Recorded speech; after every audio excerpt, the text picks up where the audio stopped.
Hey, what's going on, y'all? I want to tell y'all about a a series of dreams and occurrences that happened to me back when I was around 24 years old, and it was for every night for like a week. New occurrences just kept happening to me every night while I was asleep. Now, what happened was I cried about something. Some dude, before it all started off, I was at a bar drinking, had a friend, an old head, he's probably like in his 80s or 70s. But he used to be at the bar, and he was a white man. He was my friend. Now he was telling me a story about how these black dudes was punching him, beat him up. And I couldn't understand, how could you do that? How could you do that to this old man? And it hurt me. It really did. I mean, I was chilling, but when I got home that night, I broke down and just started crying right at the door. When I got in, I just broke down and just started crying. And I think it was that night when I went to sleep.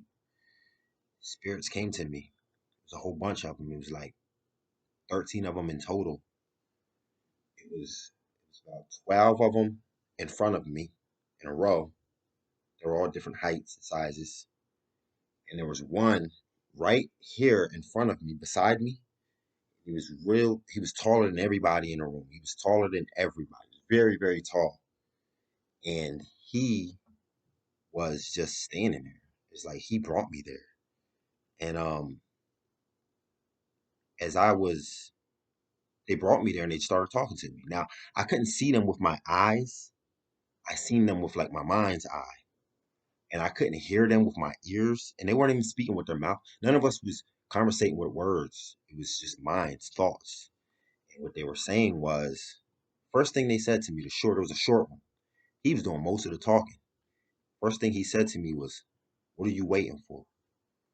He said, "You're sitting down like a sailor on an upside down bucket." And and then they proceeded to talk to me about things. Just talk to me.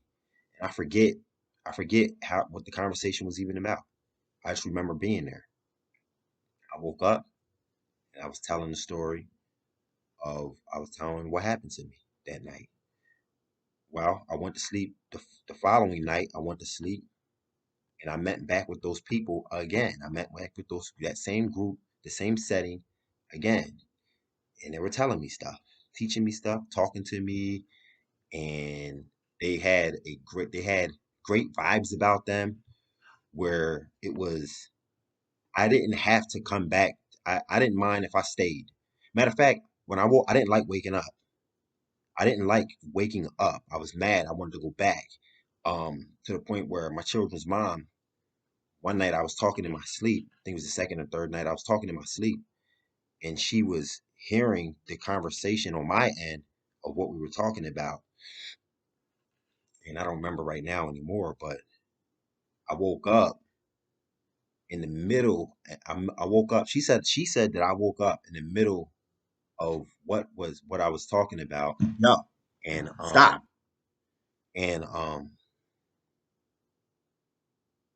sleep talking. I told her I'm going back. I'm going back with my friends. I'm going back with my friends, and I dozed back off, and I went right back to what I was doing. Um, but then they started to give me visions, like around like the third and fourth, fifth day, and all that. I went back to sleep again that same week, and I woke up I was in Burger King. Me, my girlfriend at the time, and her father were in Burger King, and I seen outside a UFO come out of the ground upside down and just land in the sky. I mean, and it just flew up in the sky. It was huge. It was huge. It was big enough. It was like the size of two towns. So huge. It looked so low to the ground, looked like you throw a rock at it. And it started zapping, and it looked like it was zapping people. I wasn't afraid. I was just looking and observing. Everyone was afraid. Her dad, who happened to be a big, bald-headed black man, was about to damn near have a heart attack. He was so scared. The news inside of Burger King was talking about this thing, and they had it on the news, and everybody was in panic mode, afraid. But I'm the only one who was just looking at it, observing it, and not taking it all that serious. Um, the next night, I had a dream similar. It was kind of letting me know in the dream. I had the feeling that this was not real. It wasn't actual. Well, okay, it was. It wasn't what everybody thought that it was. They thought it was like some alien invasion, when actually it wasn't. It was being like propagated, like government or something like that. Whatever it was a part of an agenda, and that's what I knew to my heart. Next day, I had a dream where it was me, my brother, and my dad. And we were up on top of this clock tower, and the clock tower was just about to strike 12.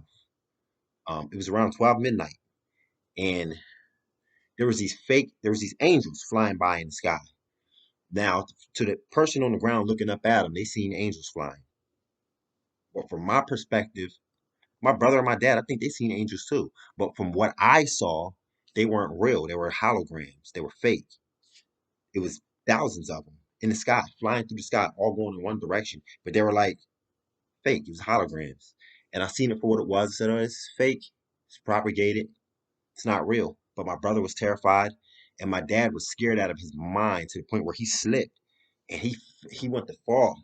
And I grabbed his arm, and I remember looking him in his eyes as he was screaming. He was like, "Yo, don't let me die!" To me, he was like, "Don't let me die, don't let me die!" And I just seen the fear. And as I was helping, I paused and I looked, and I seen the fear in his eyes. And I thought to myself, like, this man is so afraid, bro. This is my dad, big, bald-headed black dude too. He was so afraid. Um,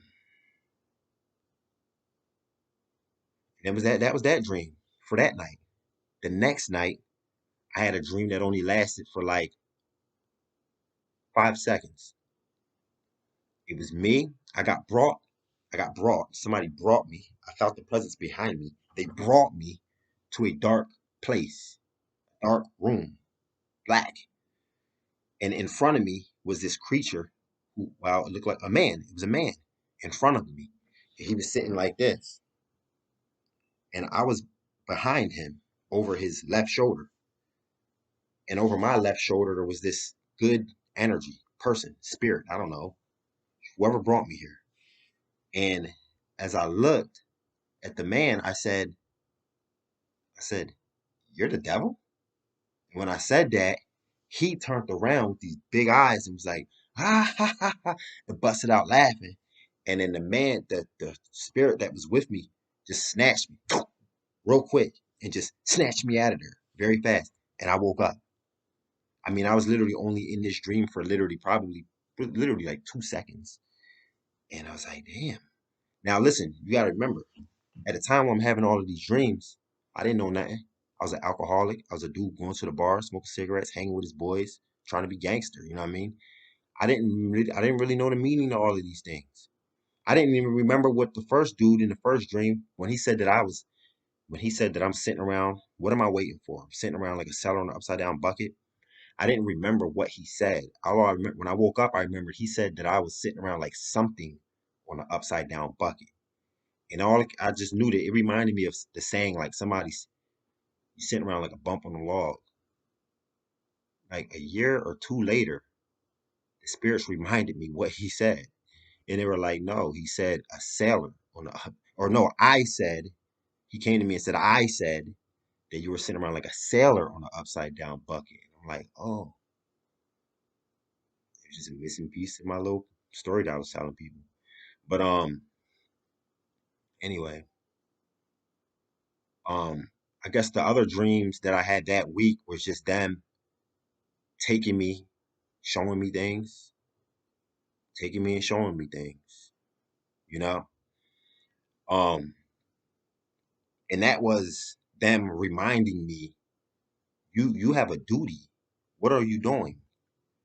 You have a duty. You're here to do something. Do it. Start doing it. And I didn't know what they were mean. I didn't know what they meant. It took actually like probably 2 years later, when I started to really realize what this duty was that they really wanted me to do. And it was just speak truth, see truth, comprehend truth, relay it, speak, speak out for the poor, needy, and destitute.